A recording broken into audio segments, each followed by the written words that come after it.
Olá, queridos amigos do Grupo Espírita Teresa de Jesus. Sejam todos muito bem-vindos. É com muita alegria, é com muito carinho que aqui nos encontramos, a fim de que juntos possamos aprender um pouco mais a respeito do Evangelho de Jesus, segundo a doutrina espírita.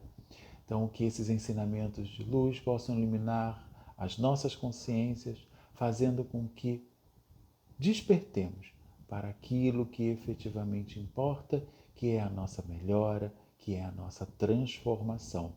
Então, hoje o nosso tema é o advento do Espírito da Verdade.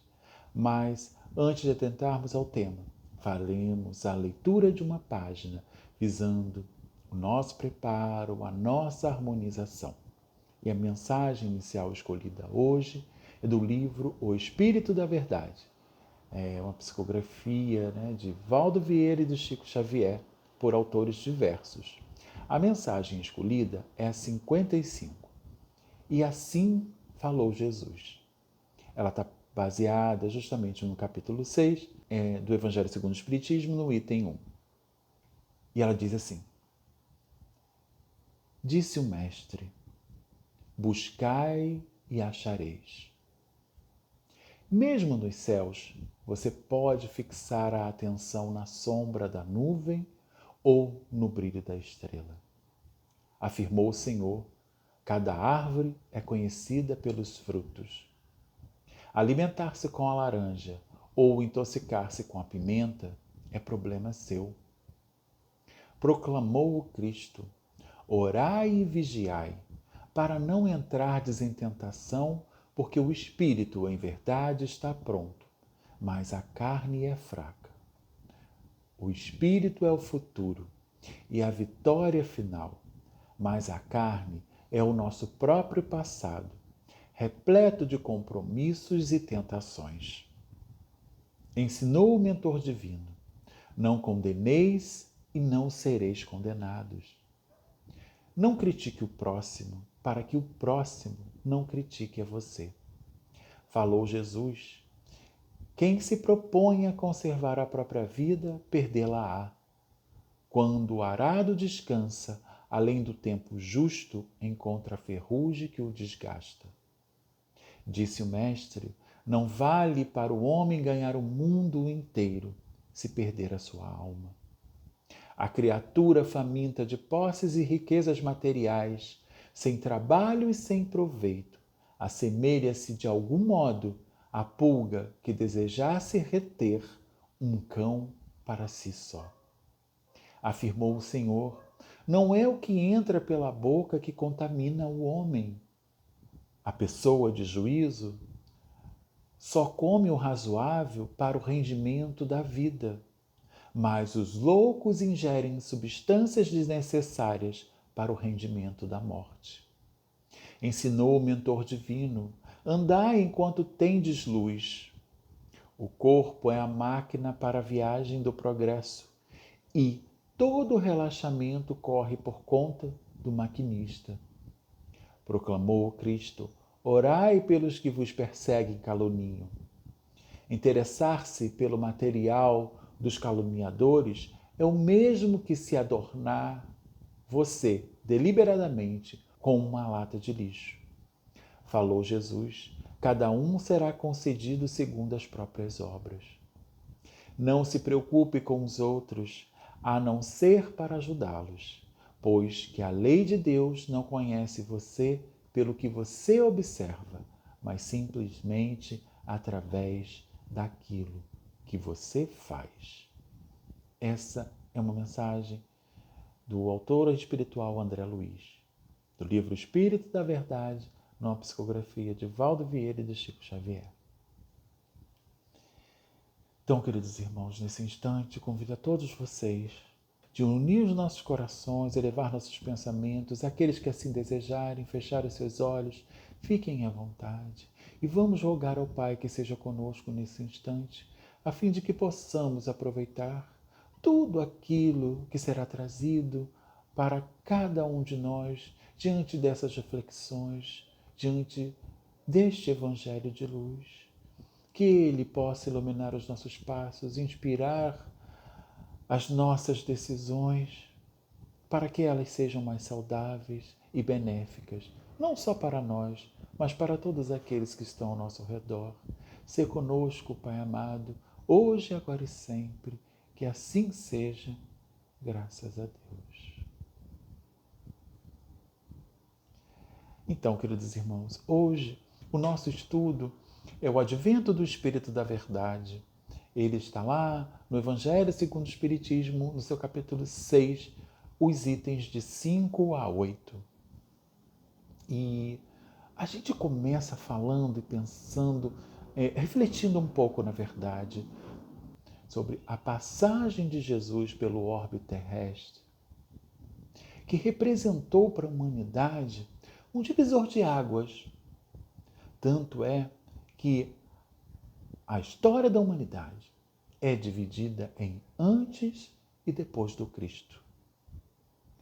Não mais o olho por olho e o dente por dente, defendido por Moisés, e que tinha o seu sentido, porque visava refrear a brutalidade, a violência, a animalidade que ainda era muito presente ao povo daquela época. Mas uma mensagem revolucionária, pautada no amor, no perdão das ofensas, na caridade. Contudo, o mestre, consciente da sua missão e sabedor da condição intelectual e, sobretudo, moral da humanidade, entendia que a mensagem que ele se fez portador seria deturpada, esquecida e ou não entendida num primeiro momento. Daí ele a nos afirmar que nos daria o Consolador prometido, que viria para lembrar tudo aquilo que ele falou, resgatar o verdadeiro sentido da sua mensagem e trazer novos conhecimentos, a fim de que o seu trabalho misericordioso continuasse a ser efetuado em favor de cada um de nós. E é justamente isso que nesse capítulo, hoje, que nós abordamos, nós vamos perceber. Kardec, baseado nas instruções dos espíritos superiores, vem nos afirmar que o Consolador prometido por Jesus é a doutrina dos espíritos. Deixando bem claro que o Espiritismo vem cumprir a promessa do Cristo. Antes, Jesus utilizava de parábolas, das alegorias, das situações comuns ao povo daquela época, como semear, plantar, colher, ceifar, para fazer com que as pessoas pudessem alcançar a sua mensagem. Naquela época não existiam escolas, o ensino era limitado àqueles que tinham mais posse. Então, a compreensão da sua mensagem precisava vir de uma maneira muito mais fácil, que pudesse, aquelas pessoas com essas condições pudessem assimilar de uma maneira muito mais tranquila. Então, isso a gente vai percebendo, essa adequação. Daí ele falar por parábolas, para que pudesse adequar com esses elementos que aquele povo estava habituado a criar essa figura de linguagem, essa forma comparativa e fazer despertar neles esses ensinamentos tão valiosos. E agora, com o advento da doutrina espírita, com a chegada da doutrina espírita, são retirados os véus, e sendo colocado para nós de uma maneira muito mais clara, muito mais lógica, muito mais objetiva esses ensinamentos. Então não há mais a necessidade de fazer uma comparação. Agora podemos ser mais diretos e, acima de tudo, meus irmãos, nos mostrar o caráter consolador do Evangelho do Cristo. Pois existe uma verdade imutável, onde estão pautadas as leis divinas, criada por um Deus justo e bom, que não pune, que não se vinga, não aquela imagem de um Deus humanizado, cheio de imperfeições, cheio de caprichos, dado à espécie humana, na condição evolutiva que nós ainda nos encontramos. Mas a espiritualidade é nos afirmar que é um Deus soberanamente justo e bom, a inteligência suprema, a causa primária de todas as coisas. E que aqueles que buscassem pautar o seu agir dentro desta verdade encontra paz, encontra harmonia, encontra a consolação de que precisa. E foi isso que Jesus veio nos exemplificar. Mas, por ainda não entendermos, nos afastamos do caminho que nos leva a Deus.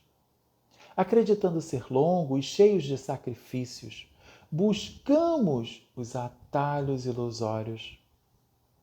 Acreditando ser eles que nos levarão à sonhada paz, a melhora, a transformação, a ideia de felicidade eterna, sem os esforços que precisamos implementar pela nossa própria elevação. Buscamos esses atalhos visando encurtar o caminho para alcançar essa felicidade idealizada. E o quanto estamos nos equivocando quando isso fazemos, meus irmãos? Ainda somos muito imediatistas. Queremos aquilo que almejamos para ontem. Não conseguimos esperar com paciência, entender que tudo tem um tempo, que depende da vontade divina, que depende também do nosso merecimento e que tudo aquilo que Deus permite só acontece quando está maduro o suficiente para acontecer. Também somos exigentes. Queremos que as coisas aconteçam da forma como nós idealizamos. Fazemos as nossas orações, rogamos ao Pai e quando Ele não responde como gostaríamos, acreditamos que Ele se equivocou, que Ele nos esqueceu, que está errado em alguma coisa. E assim não conseguimos entender as respostas que sempre vêm às nossas rogativas. Mas vem em que sentido? Com aquilo que nós precisamos e não como aquilo que nós gostaríamos. E apesar disso tudo, reclamamos quando aquilo que encontramos é mais infelicidade, é mais dor, é mais sofrimento, é mais problema. É aí que a gente percebe o choro e o ranger de dentes. E isso por quê? Para o atual nível evolutivo que se encontra a maioria dos espíritos encarnados e desencarnados, que nascem e renascem e que estão ainda presos, a essa ambiência do planeta Terra, todos nós precisamos ainda dos contrastes, do contraditório, para fazer com que despertemos para as verdades divinas. Então, nos deparar com o mal para que possamos entender o bem, com a doença para que possamos valorizar a saúde, com a escuridão para que, enfim, implementemos os nossos esforços para encontrar a luz. Mas a gente não pode esquecer, queridos irmãos, que a dor, os problemas, as dificuldades são os últimos recursos utilizados pela justiça divina para nos fazer despertar. O Cristo já nos afirmou ser o caminho, a verdade e a vida, e que ninguém chegaria ao Pai se não fosse através dele. Então, só quando seguirmos seus passos, quando fizermos aquilo que ele fez, é que conseguiremos adentrar a casa do Pai. Por isso que no item 7 do capítulo 6 do Evangelho segundo o Espiritismo, que nós estamos estudando, vamos encontrar a seguinte colocação: eu sou o grande médico das almas e venho trazer o remédio que deve curar-vos. Os fracos, os sofredores, os enfermos são meus filhos prediletos e venho salvá-los. Vinde, pois, a mim, vós que sofreis e que estáis sobrecarregados, e sereis consolados e aliviados. É ou não é uma mensagem consoladora?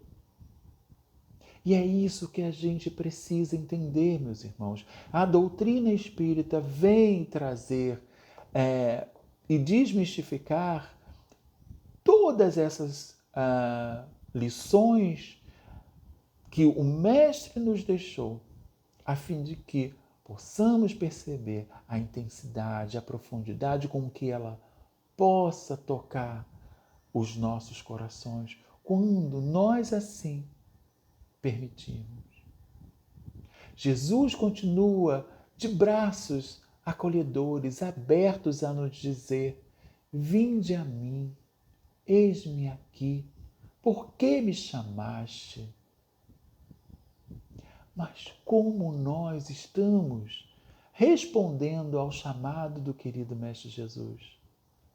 Quando nós buscamos aprofundar nos conhecimentos da fascinante trajetória de Jesus, no curto espaço de tempo que ele passou aqui, encarnado no orbe terrestre, nós vamos perceber o quanto nos chama a atenção que o meigo Rabi não se serviu de condições especiais no mundo para servir, para nos trazer a verdade, nos mostrar as bênçãos do amor. Nós já paramos para perceber e analisar sobre esse aspecto? Jesus nasceu numa estrebaria, filho de carpinteiro, vivia uma vida simples entre aqueles que mais necessitavam, aqueles que eram desprezados, que sofriam os preconceitos, que estavam apartados da sociedade daquela época, sem os recursos. Muitas vezes se alimentava daquilo que era oferecido pelos outros a eles e aqueles que o acompanhavam, ou do que conseguiam encontrar na natureza. Precisava vencer distâncias no deserto para levar suas preciosas lições. Ia onde a necessidade se fazia. Não é verdade? Já paramos para observar essas peculiaridades, diante de tão iluminadas mensagens, de tão profundas, de tão intensas, de tão cheias de significados que ele trouxe, que a gente muitas das vezes esquece, o cenário, o ambiente difícil, rude, em que essas passagens se deram. Mas se a gente tem um olhar um pouco mais atento e começa a buscar nessas entrelinhas e observar, nós vamos ficar até mesmo surpresos com essas observações. Por quê? Apesar de tantas dificuldades, qual é a passagem de Jesus reclamando que não tinha dinheiro, que estava calor, da falta de um microfone para falar à multidão, de que não ofereceram um banquete para que ele refizesse as suas energias? Qual a passagem que ele reclamava do Pai? Existe alguma? Não, né, meus irmãos? Agora, vamos fazer esta mesma reflexão diante do comportamento de cada um de nós. Vamos observar o cenário em que nos encontramos, as condições que nós possuímos, o local onde servimos, e vamos observar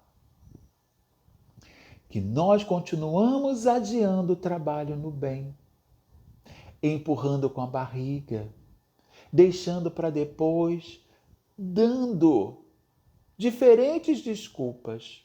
Espere até que eu me forme, espere até que os filhos cresçam, espere que eu me aposente, espere que eu venha a me recuperar, espere que eu venha a melhorar. Reclamamos porque está frio, porque está calor, porque chove, porque é muito distante, que não vão oferecer um lanche, que estamos muito cansados.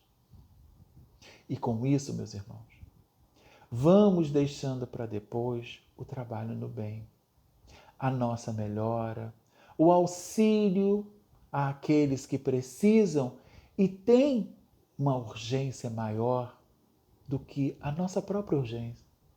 E assim não fazemos aquilo que já somos capazes, deixamos de contribuir na seara do Cristo. Percebemos? Agimos ou não agimos assim? A preferida do espírita é: não estou preparado. Mas, meus irmãos, estamos esquecendo que se formos esperar a perfeição, se fôssemos esperar a perfeição para executar as tarefas que somos convidados a realizar, não haveria centros, não haveria igrejas, não haveria templos, não haveria terreiros, não haveria casas de acolhimento. Porque a perfeição não existe ainda nesse momento.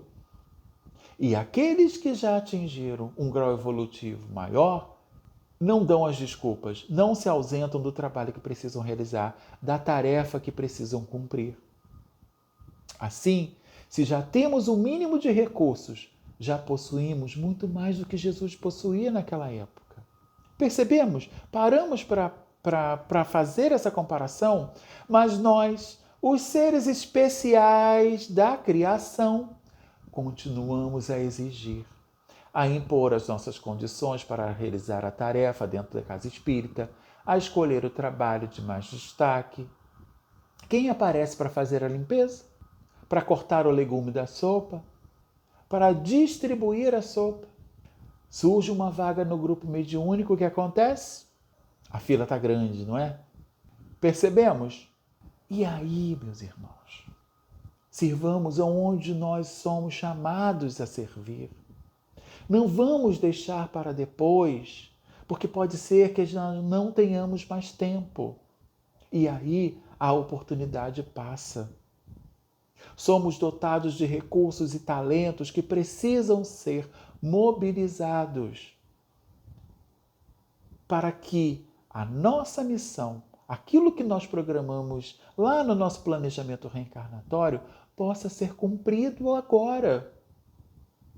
Mas enquanto estivermos adiando, deixando a preguiça nos dominar, deixando que os outros façam o trabalho, a gente só comparece lá na reunião, a gente chega lá correndo e sai de lá correndo. A gente está adiando o processo de melhora. Os estudos, na verdade, são importantes? São. Precisamos dessa base? Sim. E é isso que a doutrina espírita veio fazer. Mas, se não estamos colocando esse estudo em prática, não é dentro da casa espírita, não. Porque dentro da casa espírita é muito fácil. Todos nos recebem com um sorriso, estão aqui com boa vontade. Não é assim? Mas quando pegamos esses recursos, esses ensinamentos que aqui recebemos e levamos para o nosso dia a dia, para junto dos nossos familiares, para junto do nosso trabalho material, para junto da nossa comunidade, é que a gente dá prova de que esses ensinamentos já fazem parte da nossa natureza. Já foram internalizados, já estão sendo colocados em ação para diminuir a dor do outro e para que a gente continue o processo de transformação e melhora que precisamos fazer para que saiamos da nossa posição estagnada ainda no materialismo, estagnada ainda nos prazeres apenas carnais e busquemos os valores que efetivamente contribuirão a qualquer momento, em qualquer época, falarão a nosso favor.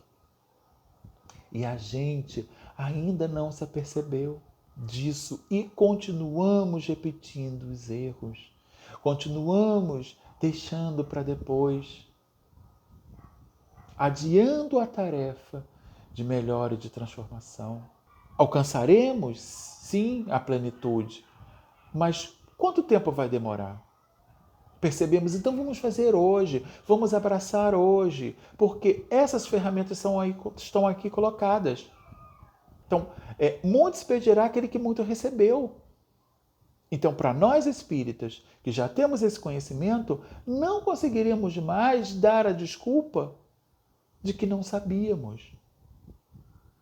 Estamos em contato com esses ensinamentos, estamos em contato com essa doutrina de luz, espíritos superiores, mensagens edificantes, trazem para nós orientações suficientes para fazer com que a gente saia dessa inação e coloque todo o potencial que temos em favor das leis divinas. E o que nós estamos fazendo com isso? Não poderemos mais alegar que não sabíamos, porque agora foram retirados os véus, como a gente falou lá no início. E é isso que a doutrina espírita veio fazer. E nós que abraçamos essa doutrina, precisamos fazer a nossa parte. Porque agora temos condições. Então, quando Cristo nos pergunta, o que queres que eu faça? Eis-me aqui. O que nós estamos respondendo?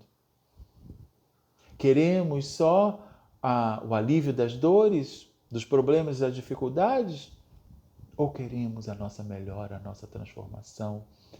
Ou queremos despertar, ampliar a nossa visão, a nossa consciência daquilo que nós precisamos fazer para alcançar a plenitude, a perfeição relativa que estamos destinados? Por querer a melhora da saúde, a melhora da dor, a solução do problema, é muito simplório, meus irmãos. Mas quem de nós está perguntando o que esse problema está querendo me ensinar? O que esta dor pode me mostrar? É isso que vai fazer com que a gente entenda essas mensagens e possa fazer com diferente, escolhas mais saudáveis, possa não mais derrogar as leis, mas contribuir para que elas se cumpram e possam beneficiar mais e mais corações. Tem uma música que é intitulada E São Chegados os Tempos, quem canta é o Alan Filho e a Clara Gomes, que ela nos diz assim em seu refrão: E são chegados os tempos, não temos tempo a perder. Já foi lançada a semente, há tanta coisa a fazer. Acolher corações, amar é o nosso papel. Unificar as nações, erguer os olhos para o céu. Essa é uma música linda. Procurem na internet, no YouTube, que vocês vão poder pegar a letra toda e perceber o quanto ela é linda, o quanto ela é profunda. Mas eu quis destacar esse refrão porque ele resume muito a mensagem do Consolador Prometido. Que essa doutrina de luz que hoje nós abraçamos veio trazer e veio lembrar para cada um de nós. Espíritas, amai-vos, eis o primeiro ensinamento. Instruí-vos, eis o segundo. Todas as verdades se encontram no cristianismo. E por que nós estamos insistindo em buscar no caminho mais fácil, nas portas largas? Que essas verdades contidas nesse cristianismo, no Evangelho de Luz, nas mensagens edificantes que encontramos na doutrina espírita e que nos esclarecem essas passagens tão significativas trazidas pelo Mestre, possam fazer com que despertemos, saiamos do casulo da ignorância, onde ainda nos rastejamos nos vícios e nas mazelas que nos comprazemos, e implementemos o voo libertador para a plenitude que estamos todos, queridos irmãos, destinados. Agradecemos a todos vocês que escolheram dividir esse momento conosco. Receba o nosso abraço fraternal, que ele chegue a cada um envolto em paz, em harmonia, em amor, que nós ainda carecemos. Então, se gostaram da mensagem, compartilhe, pois além de divulgar a doutrina espírita, fazemos com que essa mensagem chegue a mais corações e o canal aqui da casa possa ser mais conhecido, possa levar essas mensagens edificantes que são trazidas para todos nós a outros e a mais e mais corações. Bom, que Deus permita nós oportunidades como essa e agora só nos resta agradecer por tudo aquilo que aqui recebemos. Vamos dizer assim: Pai amado, nossa gratidão por mais essa oportunidade, onde diante desse Evangelho vimos buscar, matar a sede e a fome de nós espíritos por suas verdades, para que elas possam preencher o vazio que cada um de nós carrega quando se afasta dos teus ensinamentos, do teu Evangelho. Ó Senhor, que esta luz agora passe a iluminar os nossos passos, a fim de que nós busquemos a direção do bem, a direção da fraternidade, do amor e da caridade que precisamos nutrir pelos outros e também por cada um de nós. Ampare e nos fortaleça hoje, agora e sempre. Que assim seja, Pai amado. Graças a Deus. Muita paz, queridos irmãos.